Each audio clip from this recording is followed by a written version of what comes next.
Бусад анимтай харьцуулахад ч дүрийн ангууч дээр романс хэсэг нэлээд далд утгаараа л илэрхийлс биш. Ил тод гардаг юм ер нь л байхгүй те. Энэ бичлэг дээр тэгэхээр музаантай хийсэн тулааны дараа ямар дөрүүд хоорондоо хос болсон. Мөн ямар хосууд энэ аним дээр алдартай байсан талаар ярилцгаална. Ихүү хосны сэдвүүдэд орохоос өмнө донешн явуулсан жавхлан төгсдөө баярлаа. Донешн өгтөө утга дээр нь хэрвээ хязгааргүй сайзад Шинобу Гию 2 Домогийн эсрэг Танжиро Иноsuke Канао 3 Аказагийн эсрэг тулдсан бол яах байсан бэ гэж асуусан байсан. Тийм болохоор үндсэн сэдвүүдэд орохоос өмнө энэ асуултанд өөрийн чадхаараа хариулъя. Ник авъя гэж бодоод мөнгө цуглуулж байгаа. Та нар бас хүсвэл бага хэмжээгээр донешн явуулж болно шүү. Утган дээр нь бичлэгт оруулахыг хүссэн юм асуувал хариулж өгнө.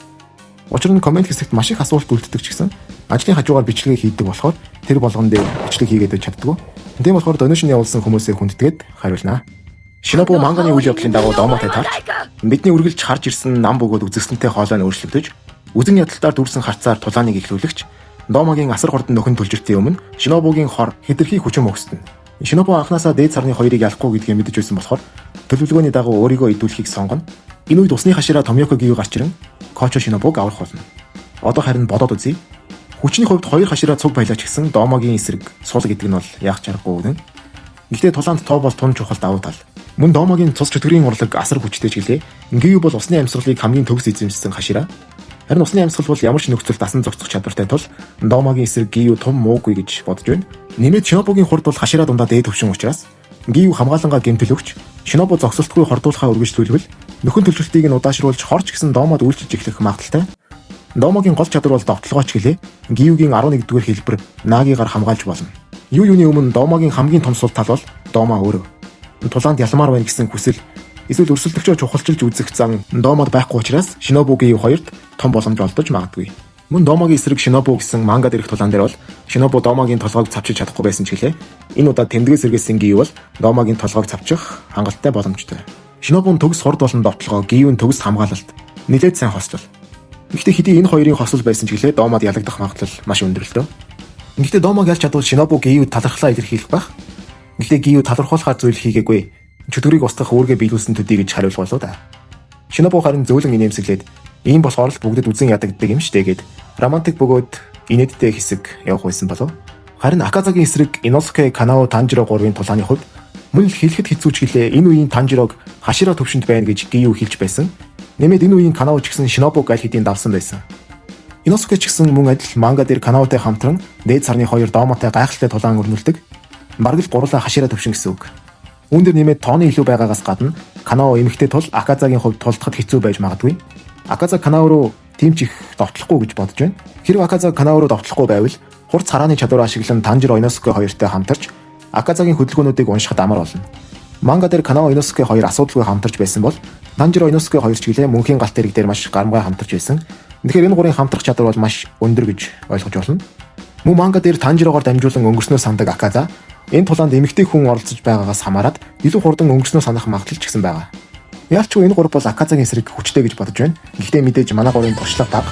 Нэр нэмээд Аказа бол дээд сарны 3 штэ. За яг гэхдээ гол дөрүүд байна да. Плот арморын тэр ороод ялчих бах уу. Тэгэхээр хэрвээ Гию болон Шинобу Домотой тулдаад Канао Зенитсу Танжиро 3 Аказатай тулдсан бол юутай Шинобу хэсэг хугацаанд амьд гарах магадлал бол нэлээд өндөр юм шиг санагдаж байна. Гэхдээ үүнээс цааш юу болохыг мэдэхгүй. Кокушибо болон өөр тулаануудаас хүлээж байгаа. Энд Шинобу өөрийнхөө дотор хор агуулж байгаа болохоор ямар нэгэн байдлаар урт наслахад нь нөлөөлнө гэж бодогдож байна да. Мэдээж өөрийнхөө хорыг бас дараа нь эм уугаад арилгаж магадгүй ч гэлээ ерөнхийдөө л муугаар нөлөөлөх юм шиг л санагдаад байна. Яг үүндээ Домогийн жинхэнэ хүчийг манга дээр огт хараагүй болохоор гэхдээ бас төсөөлөхөд хэцүү юм аа. Домог Шинобугийн хороор алаагүй л бол үнэхээр Домо аюул тарих байсан. Тэгэхээр бас хэцүү юм те. Та нар бас санал бодлоо хуваалцаарай.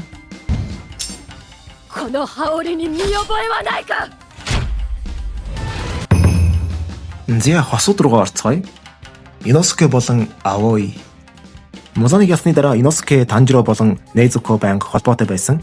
Мөр Зенитсутэй нийлээд дөрвөлээ цуг амьдардаг байсан болохоор Нейзуког сардаа 1-2 удаа Канао болон Аoiтой уулзахаар явахад нь Иноsuke цуг явдаг байсан. Нейзуког дагаж яваад тэр хэдтэй уулзах хооронд бол Аoiтой илүү дотносоод гэр бүл болсон байх. Аoi бол маш нямбай хөдөлмөрч дүрм журам дагдаг охин.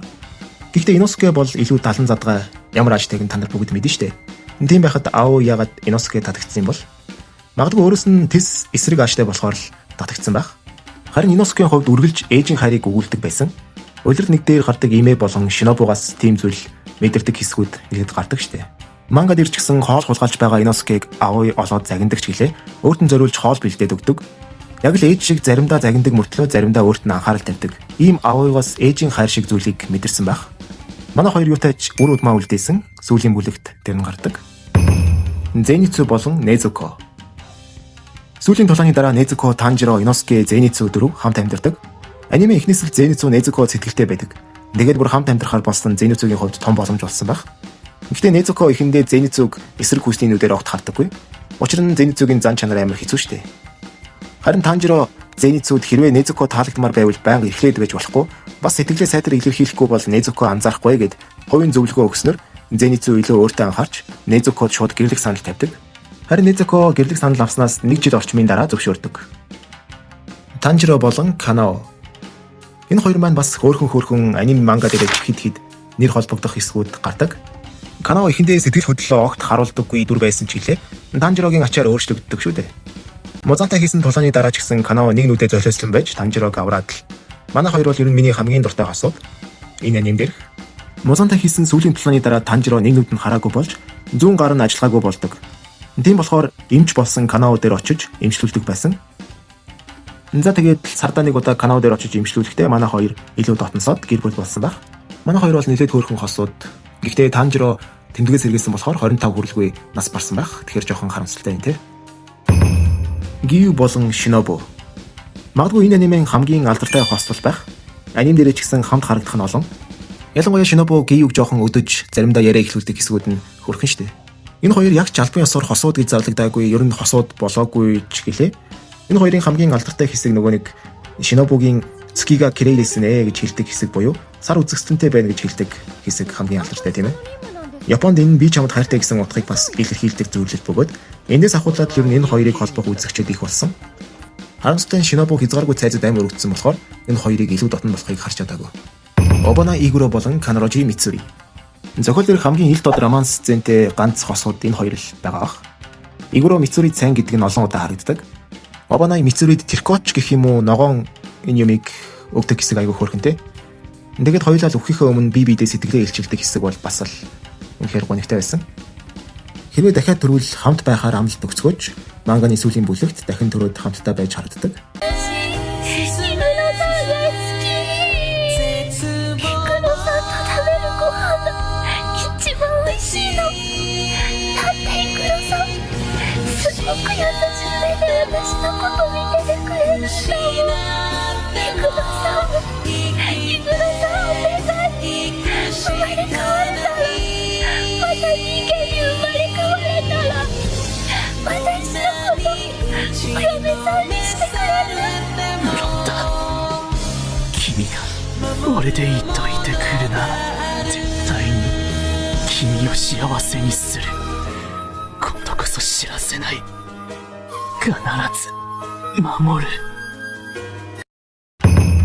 Аказа болон Коюки. Жүдгүүрүүдийн өнгөрсөн үргэлж гонигтай байдаг ч хэлээ миний хувьд Аказа болон Гютаро Даки 3-ын түүх хамгийн сэтгэлд хүрдэг. Магадгүй Аказа болон Коюки биш Хакужи болон Коюки гэх хэрэгтэй бах те. Коюки болон Хакужи хоёрын түүх бол бас л гоё. Ихтэй гонигтай төгсдөг. Сүүлд Аказа өнгөрснөө санаад буюу Коюкиг санаад өөрийгөө бараг л алдаг штэ. Санами болон Кочо Канаe. Аним дээр энэ хоёрын холбоотой байсан талаар ямар ч үзэгдэл гардаггүй ч гэлээ. Пембук дээр Санамийн Кочо Шинобугийн эгч Кочо Канаед сэтгэлтэй байсан талаар зарим зүйлс дурддаг. Санами ч гэсэн Шинобугийн талаар Канаегийн дүү учраас хаяа мэд мэддэг гэж бичсэн байдаг. Үнэхээр ялчгүй Канаед нилээд сэтгэлтэй байсан гэж бодож байна. Магадгүй Канаe амьд байсан бол Обана энгийн үед байдгаасаа өөрөөр Мицуригийн хажууд байхдаа нэг л өөр байдаг штэ. Тэрэн шиг адилхан энэ ууртай залуугийн өөр төрхийг бас харах байсан юм болов. Канаегийн дэргэд улааж мулаагаал те. За бас гүү аха Санами арайчдээ те. Тамайо болон Юширо. Юширо бол Тамайогоор чөтгөр болгуулсан чөтгөр.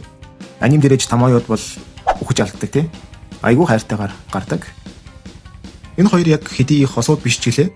Музантай хийсэн сүүлийн тулааны өмнө дараа төрөлтөө гэрэлцгээе гэж Юширо Тамайод хэлдэг юм билээ. Тамайо харин инээмсэглээд толгой тогтдог талаар Пембук дээр ил болсон. Гол хосууд гэвэл эднэр л байх шиг байна да. Өөр зарим дөрүүд ч бас байгаа л да. Тенген болон 3 ихнэр, Убуяшки болон түүний ихнэр Хин блээ дээ нэр нь. Нэрийг мартсан. Тийм Аманы сан шүү. Иймэрхүү хосууд бас байгаа. Гэхдээ эдгээр бол аним дээрэж дээр манга дээрэж дээр угаасаа гэрэлчихсэн байдаг. Ойлгомжтой хосууд учраас нэг ярих шаардлага байхгүй баг. Гэхдээ мартсан чухал хосууд байвал сэтгэл хэсэгт сануулаарай. За тэгээд дараагийн бичлэгээр уулзлаа. Баяртай.